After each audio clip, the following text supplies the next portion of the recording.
Hugo, aujourd'hui, sujet assez simple, capteur de pression des pneus. On a ça sur la totalité des véhicules qui sont vendus aujourd'hui. Explique-nous d'abord ce que ça fait, là. Oui.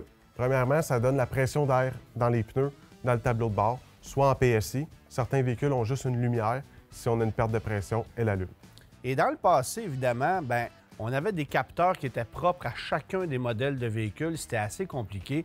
Mais aujourd'hui, c'est beaucoup plus simple. Capteur universel, ça fait sur la grande majorité des modèles, là. Oui, un capteur universel qu'on programme pour à peu près tous les véhicules. OK. On peut même copier le capteur d'origine.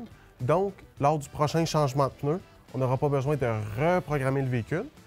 Puis, on a aussi d'autres types de capteurs TPMS, OK. dont Tesla, qui ont un modèle Bluetooth, donc sont un petit peu à part. Ou on a certains véhicules qui n'ont pas de capteur de pneu, mais la lecture se fait par le capteur ABS. Selon la vitesse de rotation des pneus, ils peuvent détecter si le pneu est en défaut. C'est sûr que c'est un petit peu moins précis, mais ça fait le travail. Un capteur de pression de pneu a une durée de vie d'entre 5 et 8 ans environ. Donc, il faut les remplacer de façon sporadique, là. Oui.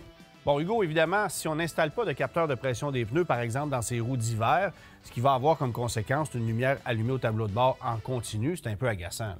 Oui, c'est agaçant. Et puis aussi, on va avoir une usure prématurée des pneus parce qu'on ne roule pas avec une pression égale dans chaque pneu, moins bonne tenue de route, parce que les gens seraient supposés de vérifier la pression à tous les mois des pneus, mais on sait que ça se fait pas. Bon, dernier truc, Hugo, ça arrive souvent, l'hiver notamment, je prends place à bord de mon véhicule, la lumière est allumée au tableau de bord au niveau de la pression des pneus, je roule 2-3 minutes, elle s'éteint. Qu'est-ce qui explique ça? Avec la variation de température à l'extérieur, la pression d'air baisse dans les pneus. Donc, c'est normal qu'elle va s'éteindre par elle-même. On peut quand même vérifier si on est juste à la limite de la bonne pression de pneus, ça peut arriver aussi. Mais la bonne nouvelle, c'est qu'il y a plusieurs voitures qui vont indiquer de façon exacte la pression dans chacun des pneus.